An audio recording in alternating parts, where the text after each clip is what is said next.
So again, a very warm welcome to you all. I'm John, Father John Deere. I'm coming to you this morning from Northern California, and I welcome you to another Beatitudes Center for the Nonviolent Jesus special session with our very special guest today. So again, a few little items. Please, if you haven't, mute yourself throughout the session, and please write in questions into the chat box. And if you have any technical difficulties, you can write them in or email me or Ruth Ann, who today is our co-host and helping out. And I'm hoping our guest will speak for 40 minutes. And you can speak longer if you want. We've got all day, everybody. You can never hear enough about Gandhi and nonviolence. Speak for yourself, John. Others may not want to. Don't encourage me, because as my friends here know, I can speak for all day, and in fact have done that many times.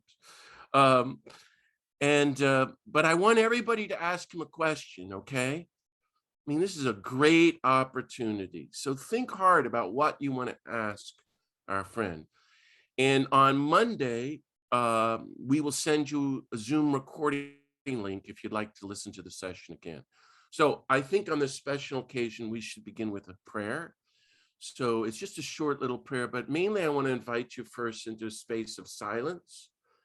And so I invite all of us just to take a deep breath and to relax and to recenter ourselves. This is a real holy moment to be with our esteemed speaker. And so I invite us into the presence of the God of peace, who loves each one of you infinitely, the God of nonviolence, the God of universal love.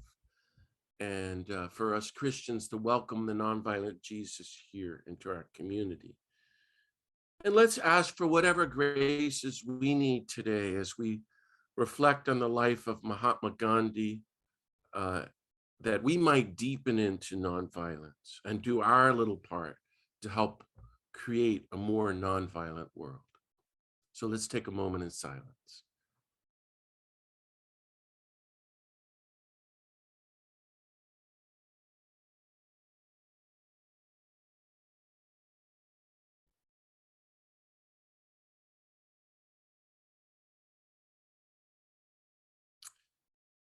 God of peace, be with us right now as we reflect on the life and teachings of your servant, Mahatma Gandhi. Bless us and bless our guest, Rajmohan, that we might deepen into your spirit of nonviolence, that we might do our part to welcome your reign, a new culture of peace and justice and nonviolence in our world, that we might be your holy peacemakers, your beloved sons and daughters. We ask this mighty blessing in your holy name. Amen. So, dear friends, and many of you are my good friends, I'm very excited to introduce you to my friend, Rajmohan Gandhi. It's a great blessing to have the professor with us this morning. He's a historian and a biographer and an activist for human rights. Professor Rajmohan Gandhi serves as a research professor at the College of Education at the University of Illinois in Urbana-Champaign, Illinois. He's been there since 1997. As you know, Rajmohan is the grandson of Mahatma Gandhi and grew up in New Delhi, India. He's the author of a dozen books, and including, as I wrote, I think, not to embarrass you, Raj, but I think it's the best biography of Mahatma Gandhi. And being a little over the top, Raj, I claim to have read them all. So this is the book, and it's spectacular, and it's like 10,000 pages long, but it's got the most beautiful cover, Raj, ever. Gandhi, the man, his people, and the empire. So you could put it on your bucket list to read someday. It's from the University of California at Berkeley Press. He's got other great books too. Raj served in India's House of Parliament. He edited a newspaper in Chennai. In 1990, he led India's delegation to the UN Commission on Human Rights in Geneva. Raj has spent the last 60 years promoting reconciliation and human rights and democracy in India. If you want to learn more about him, he has his own website at rajmohangandhi.com. As you know, I've been studying Gandhi my whole life, and I did my own book. It's sort of an anthology of Gandhi's writings, which I hope you've all seen. Mohandas Gandhi Essential Writings. It came out, Raj, about 20 years ago. And because I went through the 100 volumes of the collected works. And one of my favorite quotes, Raj, of your grandfather is this: devotion to nonviolence is the highest expression of humanity's conscious state. So I want to say that again slowly. Devotion to nonviolence is the highest expression of humanity's conscious state. I think that's an incredible thing to say, that the highest form of human consciousness is total dedicated promotion to nonviolence. Because if we're going that deep into nonviolence, we're entering into the presence of God and to universal love, universal compassion, universal peace. This is the best thing we can do with our lives. I don't think we can reflect on that enough in our lives. And it's why I started this project, the Beatitude Center, to learn from the nonviolence of Jesus, whom Gandhi said is the greatest person of nonviolence in history. So it's a real privilege to listen and learn today from our special guest. So please join me in welcoming him by giving a big round of silent applause. And let's welcome together my friend Rajmohan Gandhi. Welcome, Raj. I'm going to mute myself now. So the floor is yours. Thank you, John.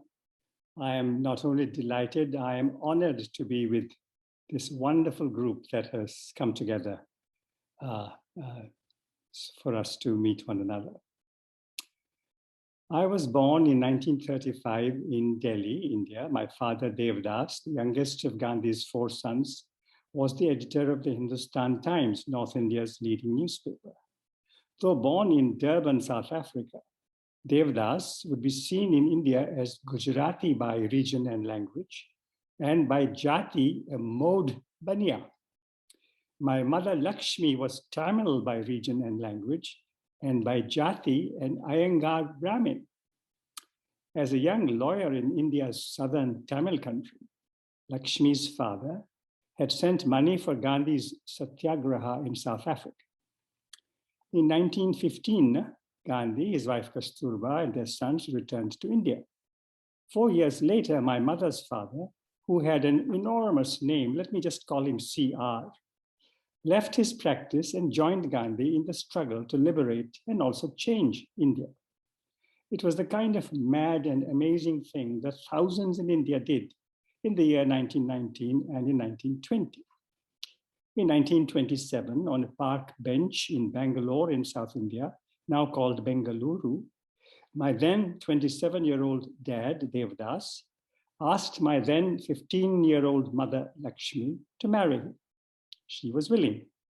But her father, her mother had died when she was 3, and my dad's father and my dad's mother told the young pair that they should wait for 5 years to be sure of their love and should not be in contact with each other in the meantime. The youngsters said they were ready for the test. During the stipulated 5 years, my father, who too was active in the freedom struggle, was imprisoned twice by India's British rulers, spending about a year in jail at that time, where he nearly died. 5 years became 6, but in June 1933, the two were married.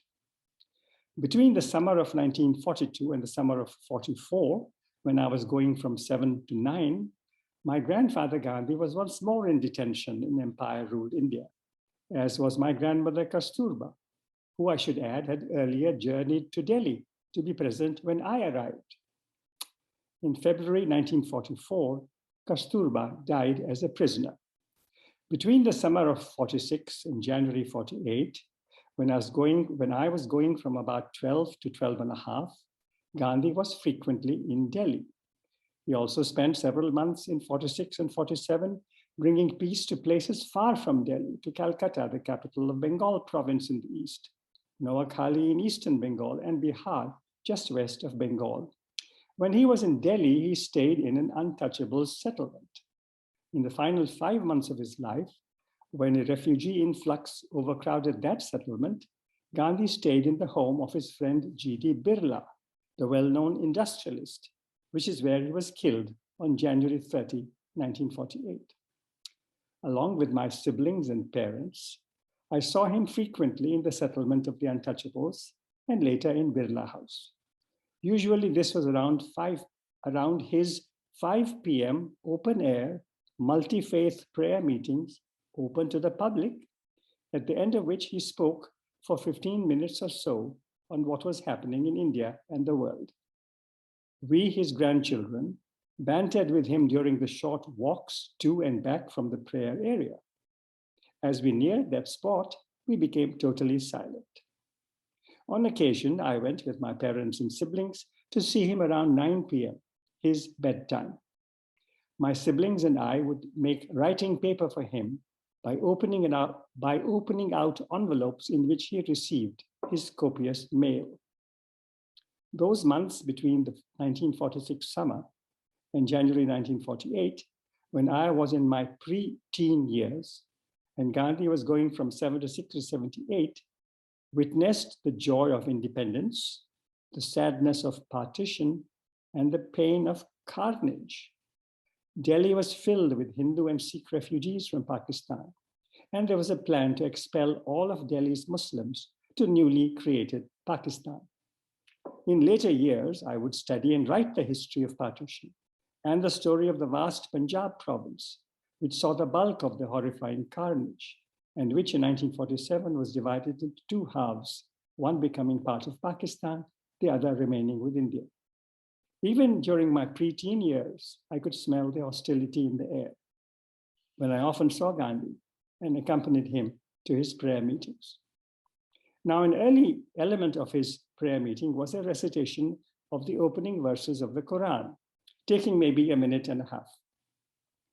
Joining the prayer meeting and sitting in front of him, in front of us, I should say, for I would sit quite close to Gandhi, were hundreds and some days thousands, almost all of them Hindus, with a sprinkling of Sikhs. At times, some in the audience objected to the recitation from the Quran. On occasion, the objection seemed to carry a threat.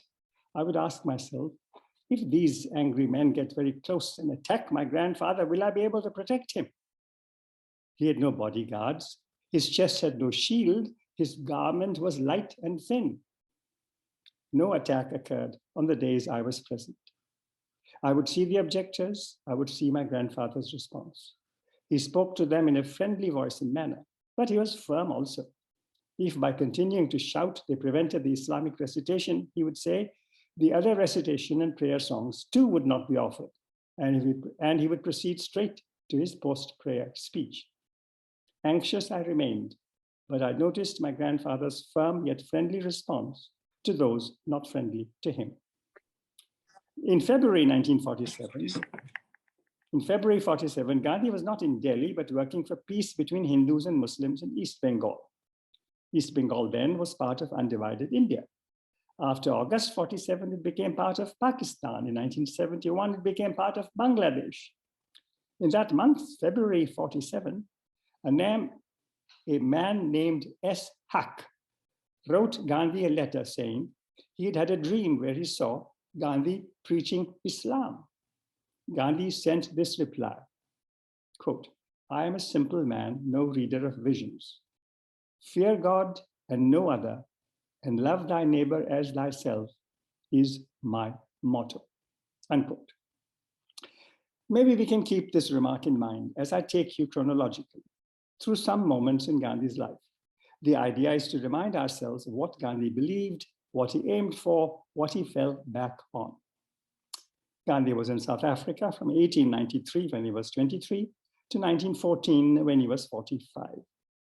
As he was leaving South Africa for good, Gandhi felt the meaning of that moment when he was about to separate himself from associates of several years, people with whom he had worked, struggled, and gone to prison.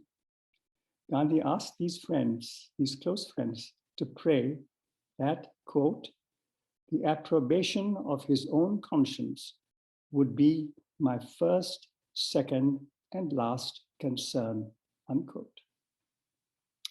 By this time, all of us know, Gandhi had found satyagraha, truth force, nonviolent direct action, soul force, love force. On February 20, 1915, in India, Gandhi's close friend, perhaps his closest friend, Charlie Andrews, asked him if he thought that satyagraha would soon come to India. It is difficult to say, Gandhi replied. Later in the year, after Gandhi had traveled up and down in India and studied his people and the scene, a young man from Gujarat, Indulal Yagnik, who would later play a part in the story of Gujarat, again asked Gandhi whether he expected a following for satyagraha in India. This is how Gandhi replied to Yagnik, quote, I'm not very much worried about securing a large following. That will come in due course. But I do anticipate that a time may come when my large following may throw me overboard on account of my strict adhesion to my principles. And it may be that I shall almost be turned out on the streets and have to beg for a piece of bread from door to door, unquote. By 1919, Gandhi had indeed secured an immense following for his leadership, not necessarily for his principles. There was violence from Indians in Ahmedabad and in Punjab. On April 13, 1919, the empire responded with the great Amritsar massacre at Jallianwala Bagh. In December 1919, when the Indian National Congress met in Amritsar for its annual session, Gandhi drafted for the Subjects Committee a resolution that condemned the massacre and also deplored the violence from the Indian side. A record of the discussion on the resolution has been left by a delegate who was present, K.M. Munshi, lawyer and author from Bombay, who would hold senior positions later in independent India. Quote, the hearts of most of us revolted at the latter part of the resolution. This must have been Mrs. Besant's work, many thought. She was, after all, British. One Punjab leader gave expression to the feeling rather crudely. No one born of an Indian mother, said he, could have drafted this resolution. Lokmanya Tilak, too, was indignant, and so were Pal and Siya Das. And the latter part of the resolution was lost by an overwhelming majority, continues Munshi. The next day, the president wanted the committee to reconsider the resolution, as Gandhi ji, he said, was very keen on it. There were vehement protests. Ultimately, Gandhi ji, who was not well, was helped to the table to move that the resolution be reconsidered. He spoke sitting. Out of respect, the House sat quiet, but with ill-concealed impatience. Referring to the remark that no son born of an Indian mother could have drafted the resolution, Gandhiji stated that he had considered deeply and long whether, as an Indian, he could have drafted the resolution. For indeed, he had drafted it. But after long searching of the heart, he had come to the conclusion that only a person born of an Indian mother could have drafted it.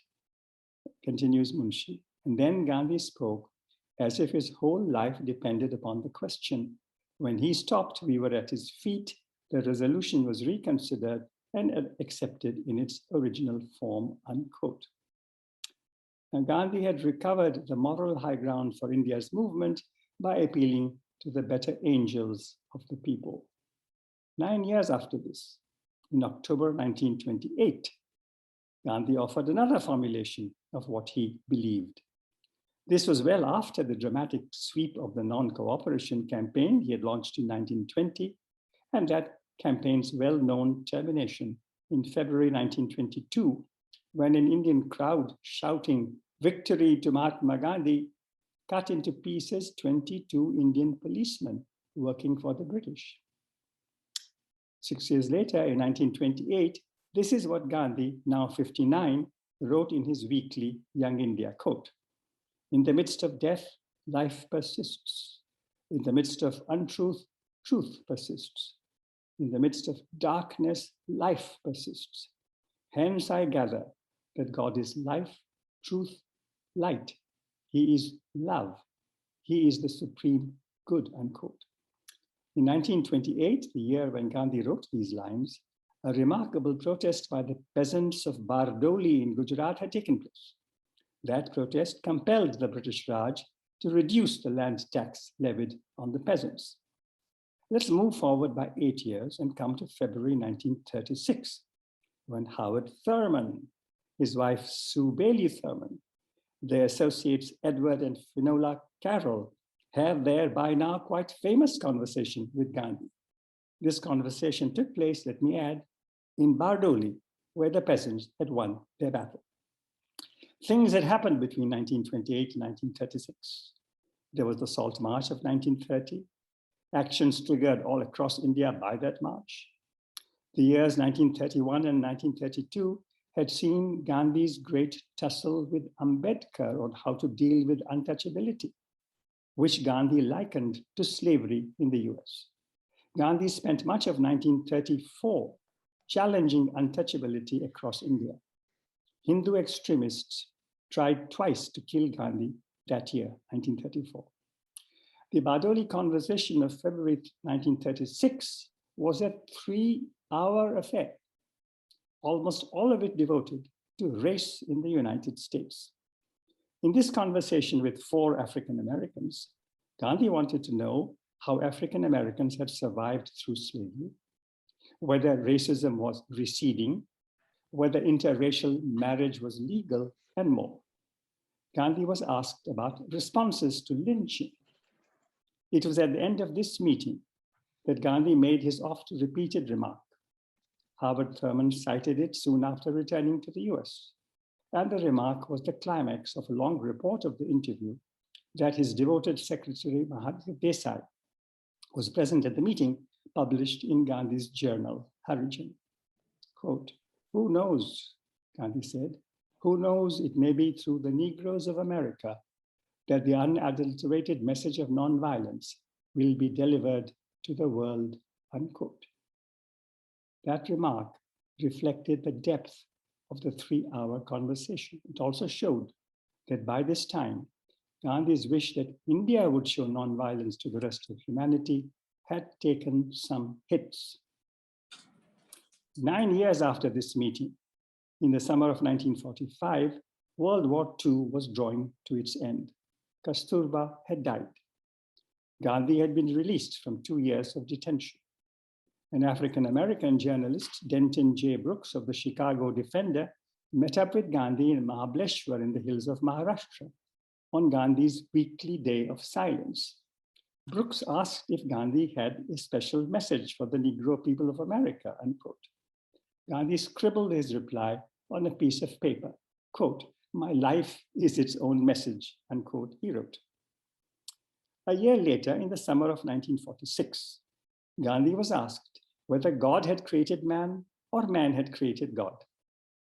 His reply was, quote, "Man can build a dam, but he cannot create a river. He can manufacture a chair, but it's beyond him to make the wood. He can, however, picture God in his mind in many ways," unquote. How did Gandhi picture God? I don't think I can describe that. We know that Ram was often Gandhi's name for God. We also know that Gandhi said again and again that his Ram was not a figure from history. It was not someone with 2 hands and 2 feet. It was, said Gandhi, the eternal, the unborn, the uncreated. It was, he said, God. It was Allah, Jehovah, Shiva. It was given other names too. That summer of 1946 was the start of my boyhood association with my grandfather. Ending in January 48, this 20-month period coincided with the approach of India's independence and with the sequence of large-scale Hindu-Muslim violence. The sequence that began in Calcutta in August 46, spread to the towns and villages of Noakhali in East Bengal in September and October, Bihar in October, Western Punjab in March 47, and rose to devastating heights in both halves of Punjab in the second half of 1947. In the third week of October 46, two of Gandhi's associates from Bengal talked with Gandhi in Delhi. Gandhi seems to have summoned them. Satish Dasgupta, a scientist and inventor who ran a Khadi center near Calcutta, and someone called Satin Sen. The two said to Gandhi that they were ready to go to Noakhali to bring peace. Gandhi reminded them of Jesus. He said, quote, "A man who was completely innocent offered himself as a sacrifice for the good of others, including his enemies, and he became the ransom of the world. It was a perfect act," unquote. "Go forth, therefore," Gandhi said to the Bengali co-workers. "Let there be no foolhardiness about it," Gandhi added. "You should go because you feel you must go, not because I ask you to." "That goes without saying," the two replied.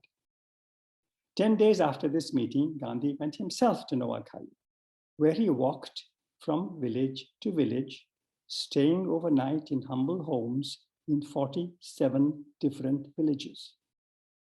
Also in Eastern India at this time, also attempting to foster peace, was a 51-year-old African American, William Stewart Nelson, a dean at Washington's Howard University.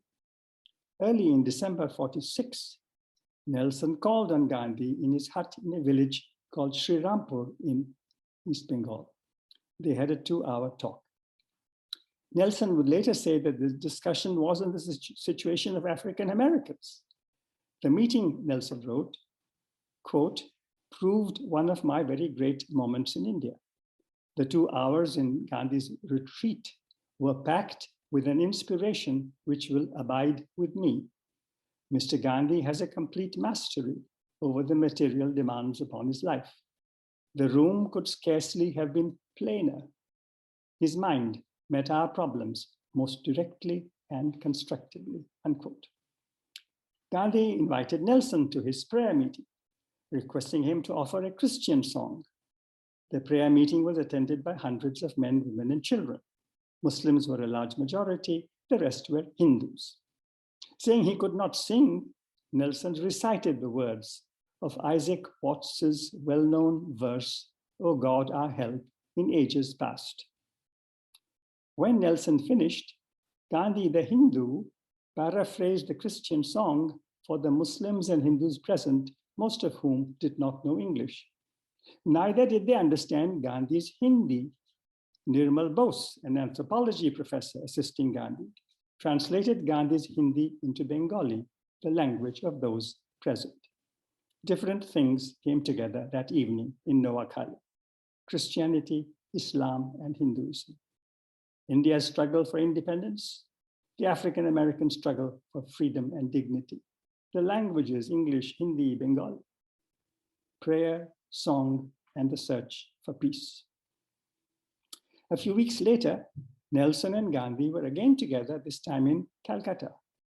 Nelson spoke of the violence in India, asked Gandhi why years of teaching nonviolence had not prevented the killings.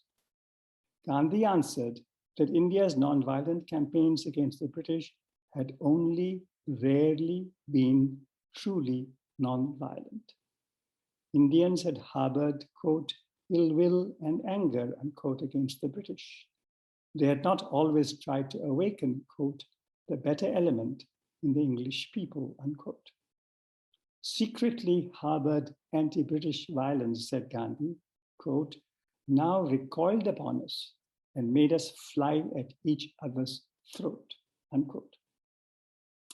Now the twin components of Gandhi's nonviolence, fear not and hate not, were both difficult to practice. But the first found wider acceptance in India than the second. Nehru, who observed in his discovery of India that, quote, "the dominant impulse in India under British rule was of pervasive, oppressing, strangling fear," unquote, added, that thanks to Gandhi, quote, that black pall of fear was lifted from the people's shoulders, not wholly, of course, but to an amazing degree. It was a psychological change, almost as if some expert in psychoanalytical methods had probed deep down into the patient's past, found out the origins of his complexes, exposed them to his view, and thus rid him of that burden, unquote. Hatred, however, proved more resistant than fear. Gandhi was warning his compatriots that hate was a master, not a slave, that it could not be confined to one channel. British domination had to be opposed, but as individuals, the English, the Scots, the Irish, the Welsh had to be accepted, even loved as individuals. To be asked to love the British people was too much for the great bulk of those who cheered and supported Gandhi-inspired satyagrahas, or those who took part in other revolts. Dislike for the British was common across India and perhaps also entirely natural. The years 1946 and 47 showed, however, that it was only a short step from hating the British to hating Hindus or hating Muslims. This searching reflection on nonviolence in India in 46-47 was offered, we may mark, during Gandhi's interaction with an African-American peacemaker. This was also the time when Gandhi wrote that his motto was, fear God and no other, and love thy neighbor as thyself. Early in April 1947, Gandhi returned to Delhi. I saw him again several times. I was there in Delhi's Purana Killa, the old fort, sitting not far from the podium from where Gandhi spoke to hundreds of leaders from across Asia. They had gathered for a conference convened by Nehru, who 4 years later would become the Prime Minister of Free India. Here is what Gandhi told Asia's leaders in April 1947. The scene is from my memory, the words are from the archives. Quote, all the Asian representatives have come together. Is it in order to wage a war against Europe, against America, against non-Asiatics? I say most emphatically, no, this is not India's mission. The first of Asia's wise men, he said, was Zoroaster. He belonged to the East. He was followed by the Buddha, who belonged to the East. India, who followed the Buddha? Jesus, who came from the East. Before Jesus was Moses, who belonged to Palestine, though he was born in Egypt. After Jesus came Muhammad. I do not know, Gandhi went on, of a single person in the world to match these men of Asia. And then what happened? Christianity became disfigured when it went to the West. He continued, the message of Asia is not to be learned through Western spectacles or by imitating the atom bomb. If you want to give a message to the West, it must be the message of love and the message of truth. I want you to go away with the thought that Asia has to conquer the West through love and truth. In this age of democracy, he went on, in this age of awakening of the poorest of the poor, you can redeliver this message with the greatest emphasis. You will complete the conquest of the West, not through vengeance because you've been exploited, but with real understanding.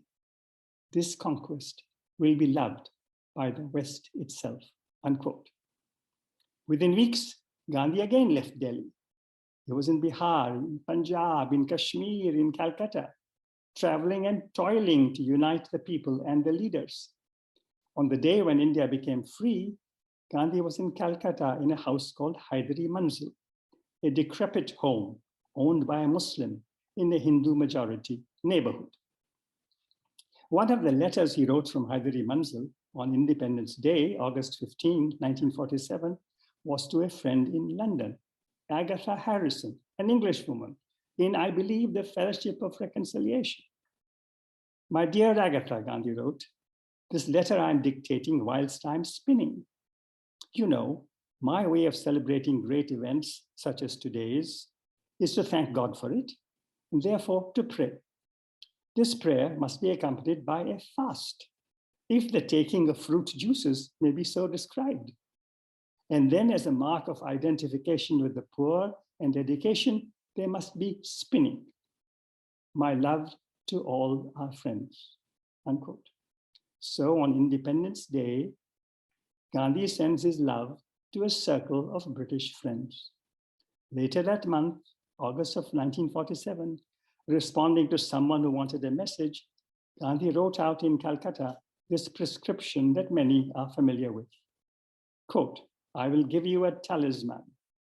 Whenever you're in doubt, or when the self becomes too much with you, recall the face of the poorest and the weakest man whom you may have seen.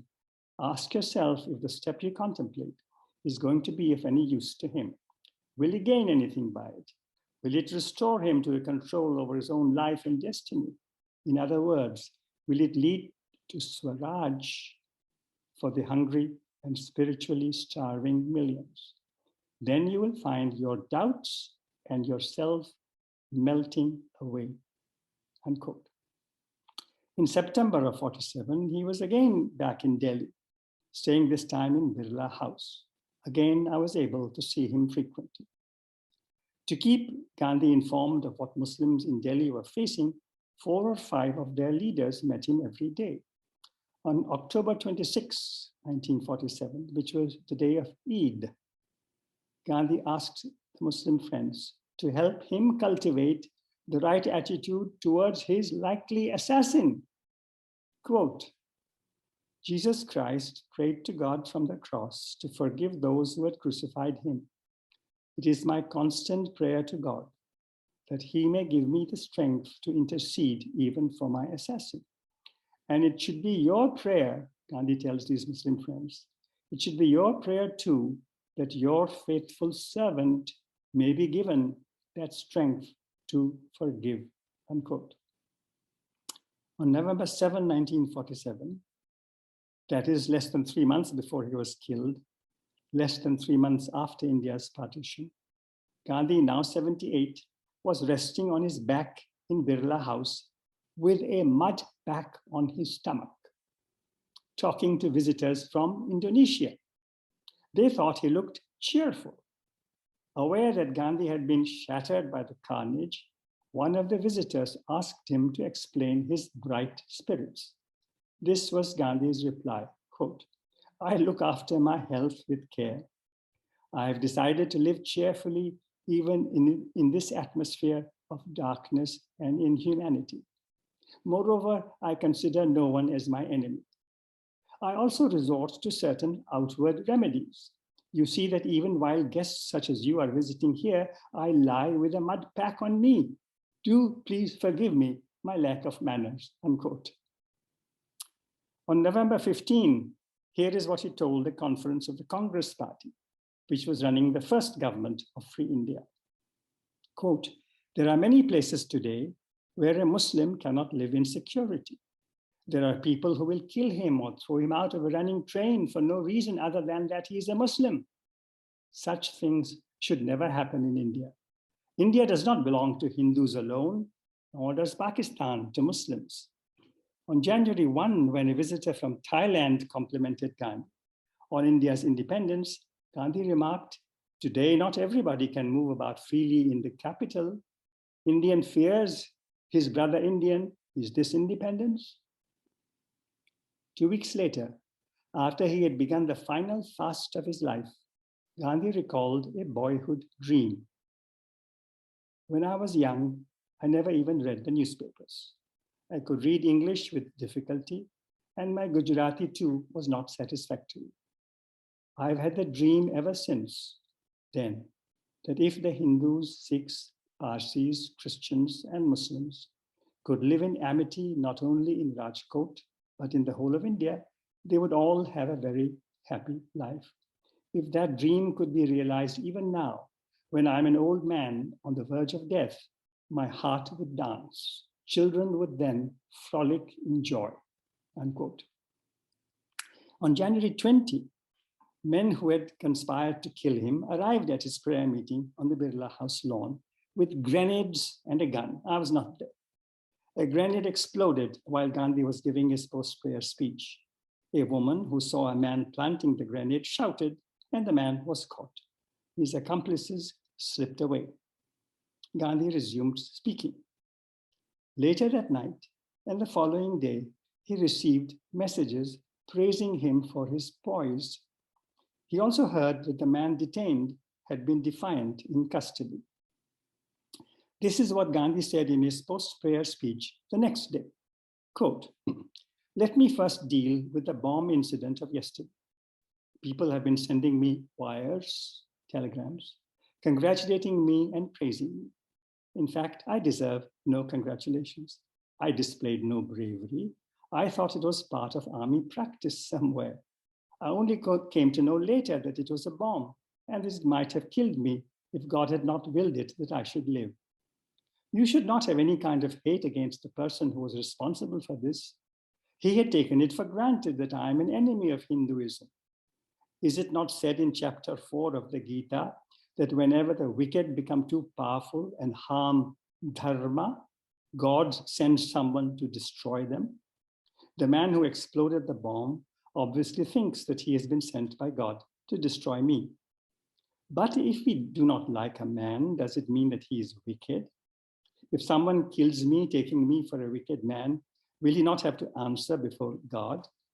When he says he was doing the bidding of God, he's only making God an accomplice in a wicked deed. Those who are behind him, those whose tool he is, should know that this sort of thing will not save Hinduism." Some Sikhs came to me and asked me if I suspected that a Sikh was implicated in the deed. I know he was not a Sikh, but what even if he was? What does it matter if he was a Hindu or a Muslim? May God bless him with good sense. I was again not present for the prayer meeting on January 30. I was taking part in a running event in my school. When my brother Ramchandra, 2 years younger than me, who grew to become a great philosophy professor, when Ramu and I returned home, my father's assistant, Kali Prasad, met us outside the building, told us that our grandfather had been shot, and took us to Birla House. After Ramu and I managed with difficulty to enter the house through the surging crowds that had gathered there, I saw my grandfather lying on a white sheet on a carpeted floor, surrounded by flowers and by people, including my father, Nehru, Mountbatten, Patel. Prayer songs were being gently sung. Friends, that was the end of my story from the past. But John Deere and all of you will pardon me if I do not silence myself about the present, on which I will take another 90 seconds. For 60 years after Gandhi's death, India tried, no doubt very imperfectly, to practice democracy and equality. In the last 7 years and in recent months and weeks, India, with its 1.4 billion people, is being dragged away from democracy towards Hindu supremacy, an almost exact counterpart of the drive in this country towards white supremacy. Both drives are part of, contribute to, the global tide of ethno-nationalism.